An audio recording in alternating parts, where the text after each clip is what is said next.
حضرت محمد صلی اللہ علیہ وسلم نے فرمایا، فجر کی نماز کے بعد یہ سورت پڑھا کرو۔ یہ سورت قبر کی سختی کو روکتی ہے، جہنم سے بچاتی ہے، ماں باپ کی بخشش ہوتی ہے، اولاد پر کوئی مصیبت نہیں آتی، قضا نماز ہو جاتی ہے، معاف ہو جاتی ہے اور اللہ کو راضی کرتی ہے۔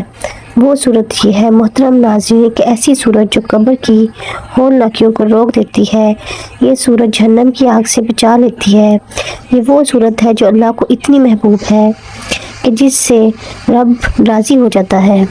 یہ صورت وہ عمل ہے اگر ماں باپ دنیا سے جا چکے ہیں تو ان کی قبروں میں روشنی اور مغفرت کا سبب بن سکتی ہے، اور اگر اولاد کسی مصیبت کے دہانے پر ہو تو اس صورت میں برکت اور مصیبت کو دور کر دیتی ہے، اور اگر کوئی شخص زندگی میں گناہوں سے تنگ آ چکا ہو تو یہی صورت اس کا سہارا بن جاتی ہے۔ اس صورت میں وہ عمل ہے جو موت کے بعد قبر میں انسان کا محافظ بن جاتی ہے۔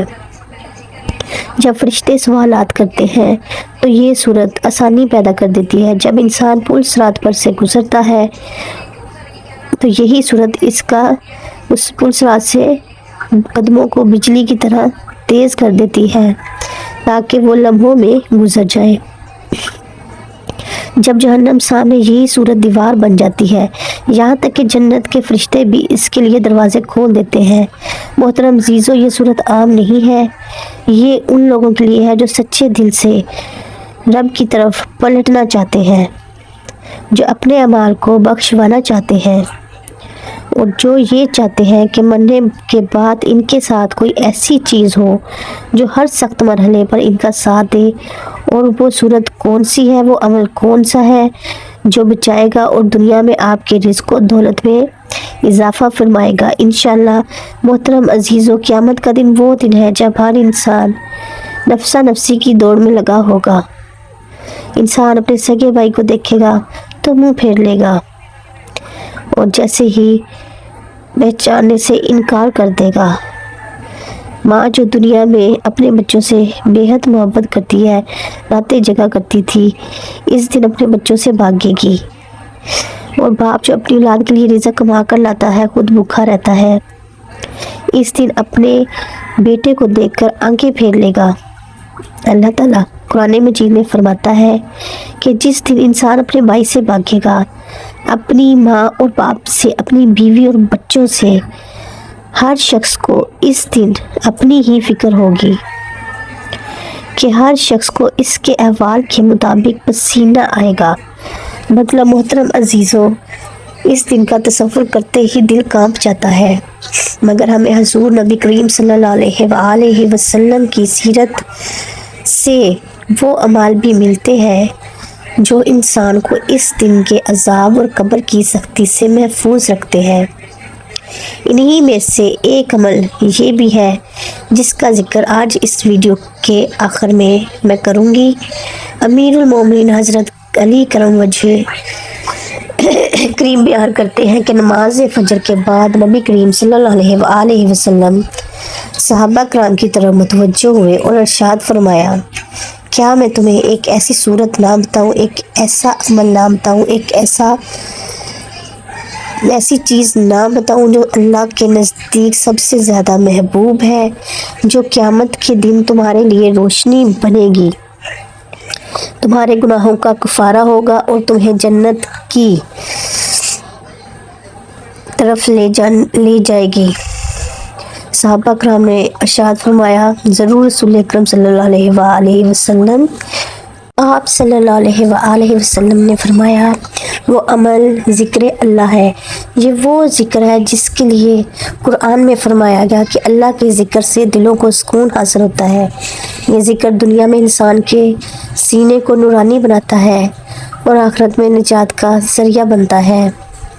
ایک اور روایت میں آتا ہے کہ حضرت ابو ہریرہ رضی اللہ عنہ بیان فرماتے ہیں کہ نبی کریم صلی اللہ علیہ وسلم نے فرمایا، جو شخص صبح کے وقت 100 مرتبہ سبحان اللہ و بحمدہ ہی پڑھتا ہے، اس کے سارے گناہ معاف کر دیے جاتے ہیں، چاہے وہ سمندر کی جھاگ کے برابر ہی کیوں نہ ہو۔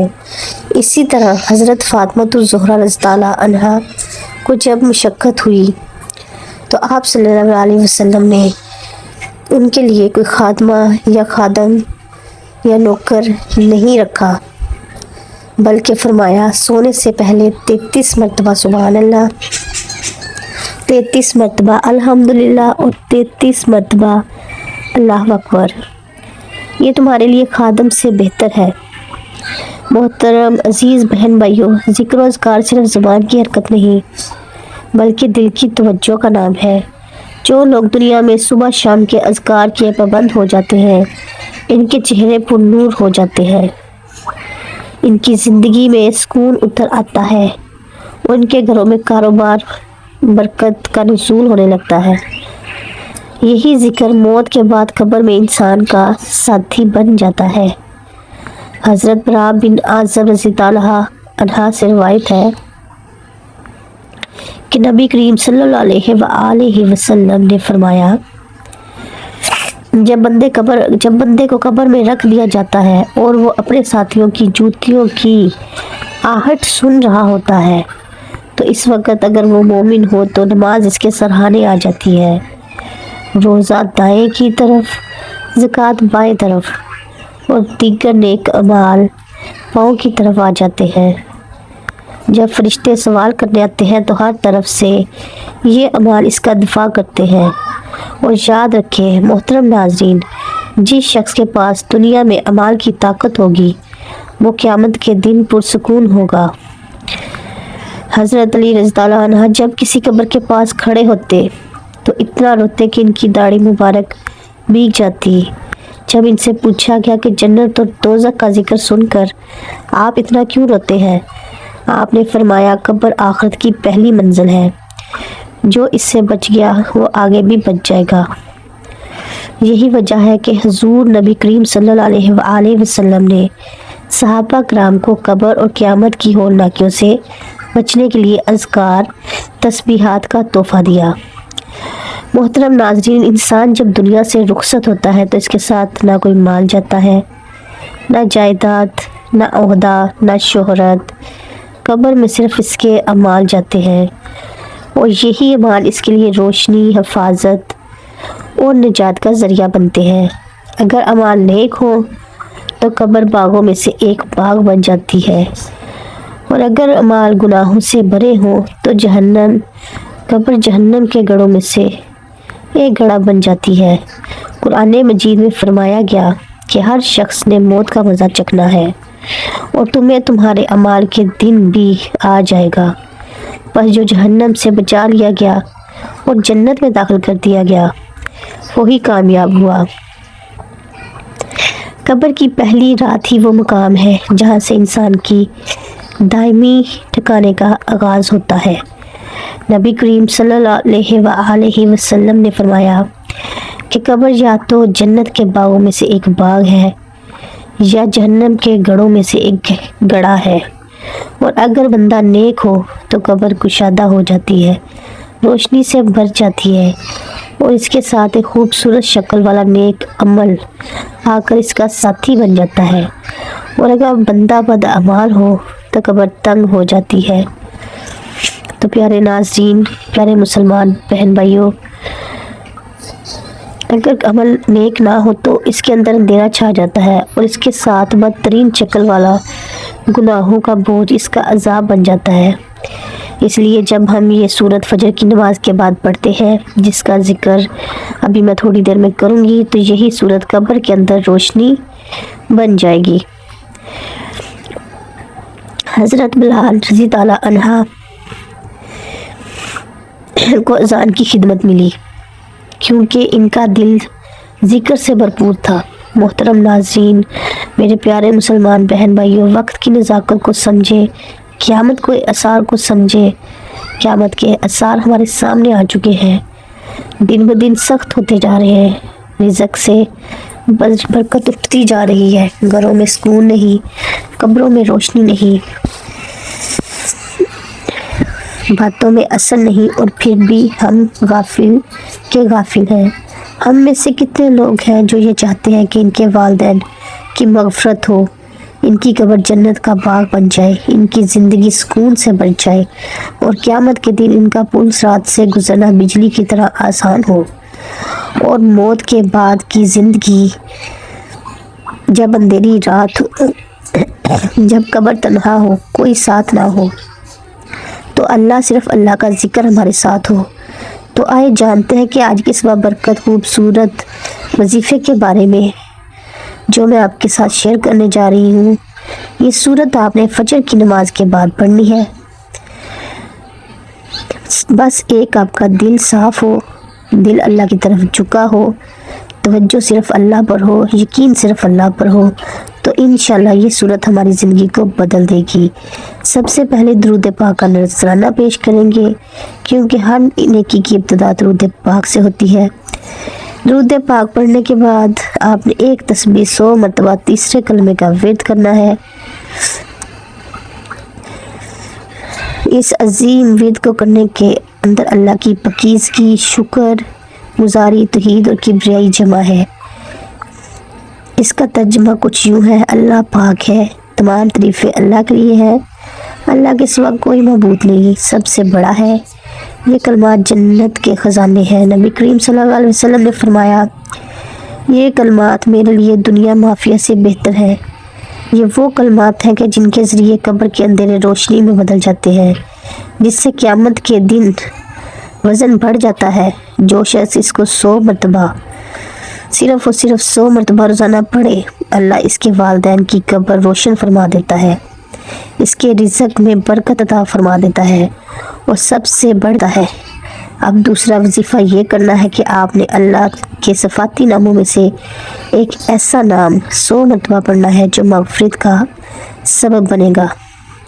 جی ہاں میرے پیارے مسلمان بہنوں بھائیوں، اللہ کا صفاتی نام یا غفارو یعنی بہت زیادہ معاف کرنے والا، یا غفارو یا غفارو، اس کا ورد کریں۔ اسلام کی فضیلت یہ ہے کہ قرآن مجید میں اللہ تعالیٰ فرماتے ہیں، اور بے شک میں بہت بخشنے والا ہوں، اس لیے کہ جو توبہ کرے اور ایمان لایا، نیک عمل کرے، جو پھر ہدایت پر قائم رہے، اس نام کے پڑھنے سے دل کے گناہ دھل جاتے ہیں، اللہ کی مغفرت کے دروازے کھلتے ہیں۔